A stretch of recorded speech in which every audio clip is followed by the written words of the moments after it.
thank you so much for your response on our last two episodes of Divine Horror Tales. This is Sherry, and that's Kumar, and we definitely need more support from you guys. And please do subscribe our channel and share as much as you can. And remember, this is a 360 show, so it's just another thing we are trying. So if you're watching this right now, so you can just use your fingers and move around and do a small tour of our studio. So Kumar, how are you doing today? Very good. How are you? I'm doing better. Things are going fine. So how do you like the first two episodes that came out? I think it turned out to be okay. Of course, you can always do better, but I think people like them. Yeah, I've actually talked to a few people. They actually watch the shows and they like it because there's a lot of people out there, they love horror and stories. So, and if you have any stories that you want us to share, we can read here, and maybe that's our plan in the future to take, like when we got good amount of people, we can start taking people live on our show, so you can share your stories if anything happened to you, family and friends. So there's an email address. If you have anything, just let us know. So Kumar, do you have anything for us today? Yes, I do. Actually, I have a story that truly happened to me a long time ago. So actually, I was thinking what to share today. So it might not be horror, but it's actually definitely something very interesting. Sure. Very interesting. The way it can, you can imagine, it was out of this world. So let me share it. So that was a long time ago. I was in India. I was like 14-year-old. So it was somewhere early 90s, mid 90s, somewhere there.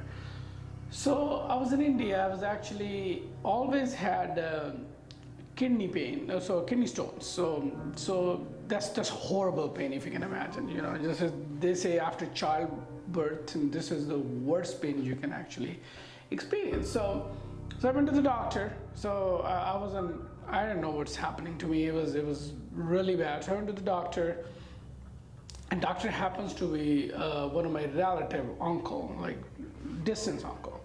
So I was sitting in his clinic, and we were talking about things and how's family, how's things. You know, he was thinking he was trying to diagnose me. What's happening, and trying to give me some medicine to calm me down, my painkillers and stuff like that. So I sat down, and we at around the same time I supposed to come to United States. You know, it was a thing that I'm gonna go to United States, and he was asking me when you're going. It's been long coming.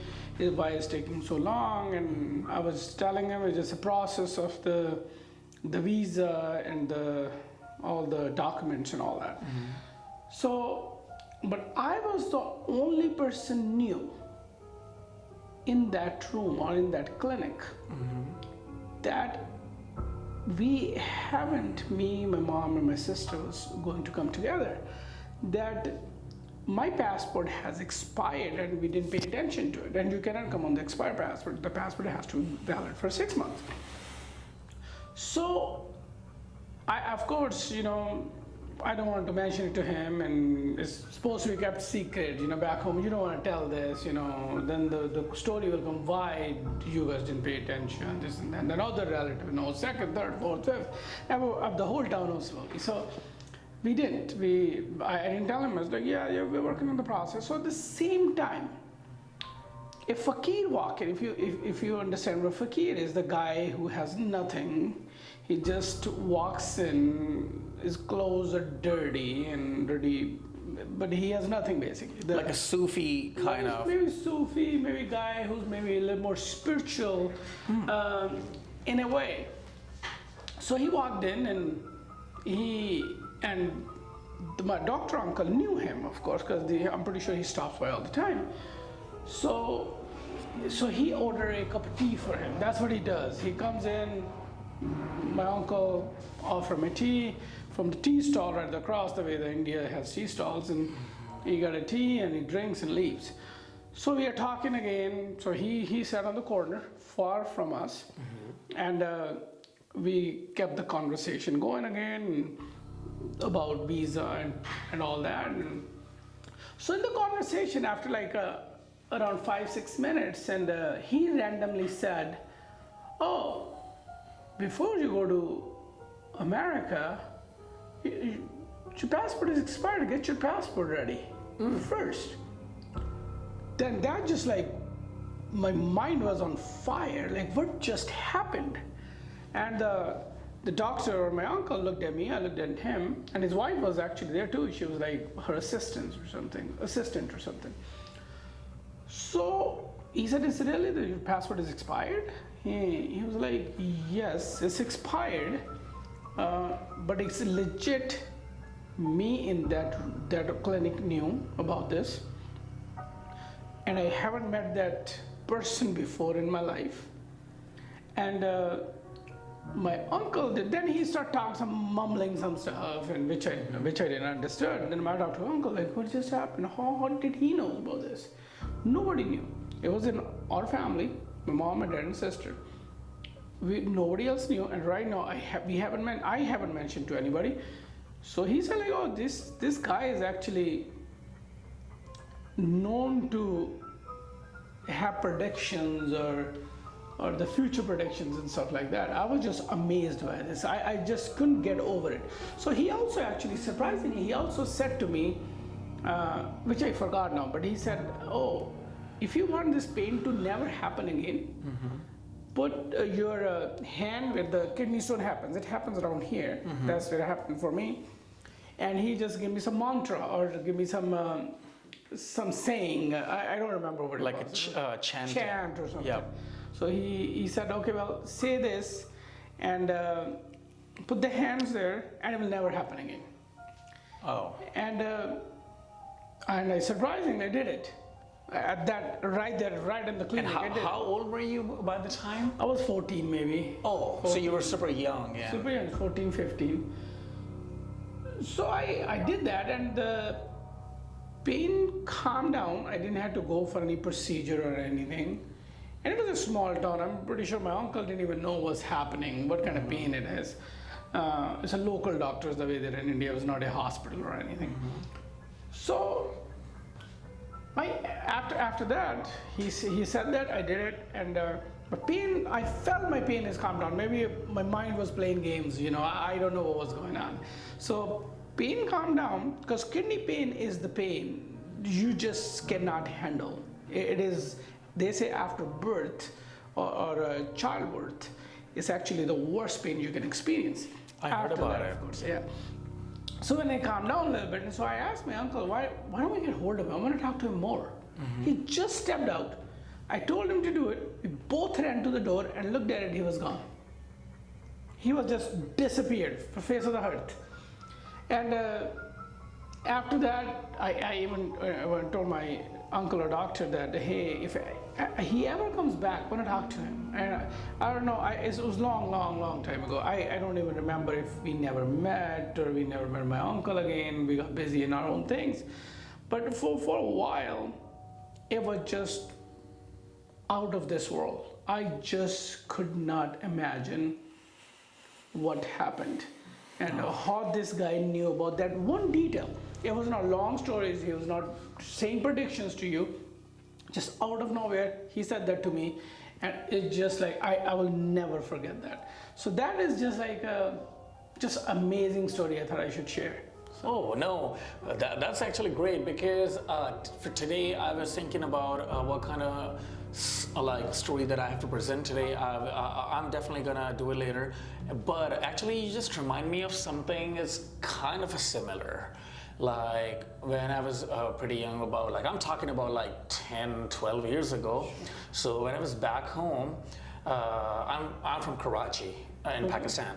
So like my dad had a restaurant, so yeah, like I wasn't a part of it, but I was young and like I had nothing much to do, because I used to work at the call center at the evening and used to go and play guitar with my band at the evening. So pretty much I was got done with the college or something, I don't remember, it's been a while. So I started going, that was summertime, I started going to the restaurant because I got a free food every morning if I'm managing. So my brother is the one who was actually running the show. Sure. So I asked my brother, hey, you don't have to get up because you are there like for the whole day. So why don't you just give me this opportunity? I already wake up early in the morning and I go to gym, and after gym I get done at around about 8:30. I can go and open up the restaurant for you so you can get some extra hours of sleep, because especially Karachi is like it's just 24/7 traffic, like they don't sleep at all. So Big city. yeah, it's a big city. It's a 6th or 7th biggest city in the world right now. Sure. So long story short, we decided, he said, okay, that's fine, I'm gonna get some. He is my younger brother. So, well, I started going there, and my only catch is I'm getting some extra money from my pocket and free food. I can get whatever I want. So, I remember one day, because I think we should talk about spirituality today. I don't know why, because you say that. I remember in India, Pakistan, and South Asian countries, it's a thing. I don't know if it's common in India. So you have people like they look like homeless. They have a long hair, beard. They are, but they're spiritual.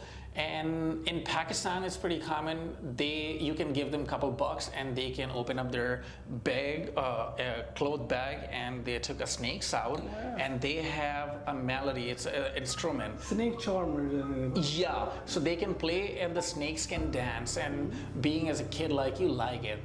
So one day, the restaurant is not open yet for the public. Our entrance is open. I was already having a breakfast, and I'm a big foodie, so the guy showed up. He was like barefoot, long hair, dirty, homeless, have a bag in his hand, and his instrument that they play, I don't even remember what they call it. It's called bean, I guess. Yeah. Yeah, they That's play. a weird looking thing. Yeah, exactly. So he asked me for something to eat. I was like, we're not open yet. He said, I know, you guys are not open, but I'm hungry. I was like, do you have money to pay? He said, I don't have any money because I just started doing this, and you can call them a jugglers and whatever, because they have different names as well.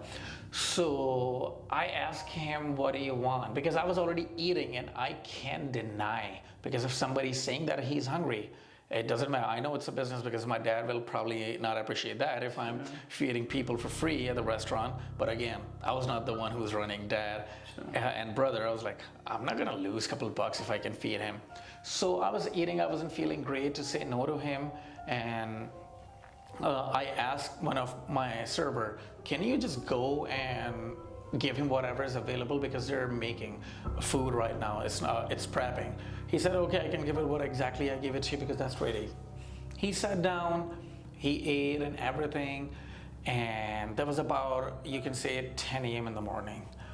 He came back, and at the same time, my dad always stopped at the restaurant every day before he was, because it's actually in between his work, between from our house to his job. So he stopped to check if everything is good. So he was sitting there too. So I was I was young. I'm talking about 10, 12 years ago. So I was a little scared if dad finds out, he's gonna say something and not pretty happy about that part. So he opened up his bag and gave me, I still have that. Since you say that, it just reminded me, because I completely forgot about that. He took a box out. Oh, it's an orange colored box. It's some moisturizing cream box.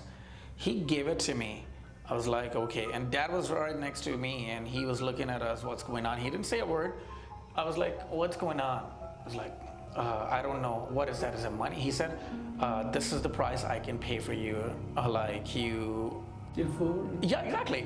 So I was like, what is that inside? I thought he has some change in it, and I tried, but there's nothing, no sound in it. There's something kind of like, I can feel there's a small ball or something going on. I was like, okay, what is that? He said, keep it, don't open it right now.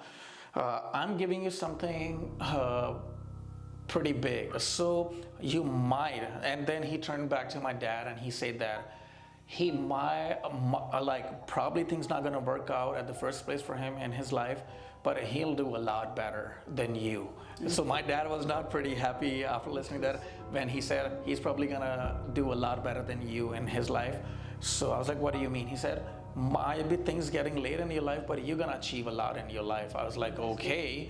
And I was like, I was confused, and I was scared for my dad too, because if he said you're not coming back, then I'll lose extra money in my pocket and free food every day. So he left, and my dad opened it. What the hell is that? I opened that. So there's a like small round thing which has a furs in it. Like, you know, when you say like a baby chickens, they're pretty small and they have a furs exactly like, but this size was orange or red. And before he left, he said that I was like, you have to feed him. It's called sindoor. I don't know what exactly it is, but in South Asia, there's a lot, maybe some religions, I guess in Hinduism, the women use on their head so they can identify they're married. So I was like, okay, that's something stupid or whatever. Forget about it. I took home and my mom asked. My mom, she used to be a little bit on those things, and my dad said, just throw it away in a garbage, that's nothing. That thing still with me actually, I don't know why. So you brought it here? I brought it here in the United States. When I came here, I don't know why I still have that. I have to find out, because when you're saying it, it just reminded me. That was long time ago. And I don't know if I should believe in this, because partially, yes, I do believe in spirituality, for sure. So yeah, that's what, when you were talking about, that just came in my head, and I have to investigate a little bit, because my aunt, she just died last year, right before my mom, 20-30 days before my mom. Sure. So I showed it to her. She actually gave me the name of that thing, and I don't know, it's I'll translate and see what exactly it is. I'll find something on a Google. So I don't know if that was just a thing, because he don't need to give me anything or any blessing or prayers and all that. So, I just want to share, because we were talking about spirituality.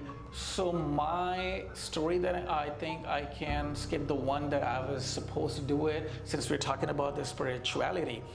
I was talking to Jamal the other day. I was telling him, because if people don't know, that me and Kumar owns a film production business, film and a video production business. And in the video productions, we definitely do commercial. That's how we create some revenue. But me and Kumar, I think in the last episodes, I already explained that we both graduated with the same film school here. And luckily we met, and we both have a favorite genre is horror. So that's how we got along. So we are pretty like-minded in a lot of things. So I was telling Jamal about our show and the few film projects that we are planning to work on it for 2024 film festivals. So he actually told me some story that I saved it for another show, but I think it's a day, because we already created a theme today, spirituality. So I don't know, it's a spirituality. So Jamal said her mom was from India, Lucknow. So I think it's south. I really want to go to India once in my life. So Jamal's mom is from Lucknow? Yeah. I didn't know that. Yeah. So his mom is from Lucknow. So he told me that story. I think that happened to his mom or her someone in his family. So that was actually just telling me a week before, when we were at the cabin and we were talking about the show and all that. Sure. So he said, I don't know how you want to take it, but I have something that he grew up listening in his family a lot. Sure. So what happened in Lucknow, India, her mom's father was a religious cleric. Sure. So he was a spiritual cleric, and he was so educated, by the way, in all this, and he was author of a lot of books. And he was connected to their whatever religion they follow.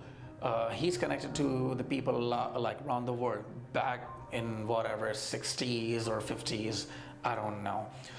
So I'm trying to sum up, because I don't remember the whole thing, and I will definitely ask him to sit down and explain the whole thing again in his words, so I can just summarize. So let's say Jamal's granddad, he was expecting another pretty big spiritual and religious cleric from Iraq. and he is a pretty renowned person in the community and around the world. So he was coming to India because they both have the same thing. They both were clerics. They both were authors for religious content and stuff. So the cleric from Iraq was visiting Jamal's grandfather in India, Lucknow. So he came. Oh, okay, so just I want to tell a little bit about her family. So they used to live in a big joint family system. You know how it used to be back then in 1950s, 60s, that bigger houses. And so he said they used to have like maid. What do you call it? Like domestic help. Yeah, I want to use the right word. So the domestic help, because it's pretty common that part of the world. So she was a little older, in her 50s, and she had 2 kids, like in their early teenagers. So she was there for almost 20 years, serving their household for 20 years. So she was a part of a family. So he said they have a big house where about like 20 people used to live together, and there's a servant quarters right back of their house where their domestic help, like their drivers or gardeners, used to live. So the woman he was talking about, their maid, was she got sick one day, right about the time when the cleric was visiting their family. Sure. She got sick for a few days, and they asked her to just stay in their room so she's not bringing germs in their house, because there's almost 20 people, kids and adults are living there. And since she was a part of a family, they're serving them for 20 years, so they said, we can manage without you, but if you need anything, just let us know. Even he said their aunts was going gradually to check on her, and she was fine. And their kids used to play with their kids all the time. And in the last few days, those kids were disappeared, and they stopped playing. So they had a thought that they're just taking care for their mom because she is so sick and she got a diarrhea and she's not doing great. So the day came in when the cleric came, and he arrived and he started. Now she was sick for 5 days, about 5 days now, and they checked and she was fine. She was just resting. Cleric came and they had a session for tea and everything, and it's then now his granddad said to his aunt, can you go and check if she's feeling a little better so she can start prepping for the dinner? We have about we can start dinner in like 20-25 minutes. And she said, okay, I'll go and check. So her aunt went to her quarter and said, hey, are you feeling all right?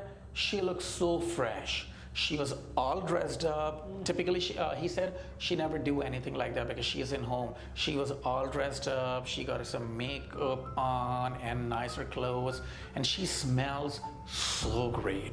And they said, oh, are you all right? She said, look, I'm fresh and fine. So she said, okay, if you're feeling, is it okay if you can come and help us a little bit? Because, and I want to add this, they're not just that cleric. There's some other people came to their house to see him for the first time. So about let's just say 10, 15 people. So they were setting up a dinner for them. So she said, just go, I'll be right there in 5 minutes. I want to do some stuff and I'll be there. And she asked, where your kids are? She said, it's probably there somewhere. And she came in, started helping in a kitchen, and everybody was asking the females in the kitchen, they're like, oh, you smells great, you look so fresh. We didn't even saw you in years like that. Since her husband passed away, you were just left yourself like that, but it's been years, but you look great. She said, yeah. She started prepping, helping them, and now they announced for the dinner, and everybody started coming to the table, at the dining table there. So the cleric was sitting right there. He looked at her. She came out to serve some plates and water. He looked at him, and then he turned back to Jamal's granddad. It's like, I have a question for you. So you typically do that? He said, what? You typically serve your guests with the dead people? He thought he's joking. It was like he laughed because he can't say anything. It's out of respect because the guest is a pretty big thing by the time. He said, no, I'm serious. Do you typically do that kind of stuff? Maybe you're in exorcism and all that stuff, so probably you make because all that kind of, we have a lot of stories about the slavery for that kind of an entity by that time. And he said, no, I don't understand. He said, you don't know what I'm talking about? Who's that girl? Like, woman. He said, oh, that's our maid. That's our, like, she's been with us for almost 20 years and she was sick, but she's getting better now. He said, so you don't know anything about her? He said, no. Now his granddad getting a little upset. What are you trying to say? He said, okay, just give me a moment. He took his beads on and he started chanting. He took a bowl of water and put some water in it and start chanting. And he said, just do whatever you guys are doing. And everybody in the table, those 10, 15 people, started looking at him. Like a scary moment. Yeah. Then now she don't know what's going on in there. And remember that she smells great. She started coming out of, because back then they have a huge house, they can accommodate 30, 40 people in the same household, you know. So she was coming towards the dining room to, she has a big bowl of soup in her hand that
So she fainted.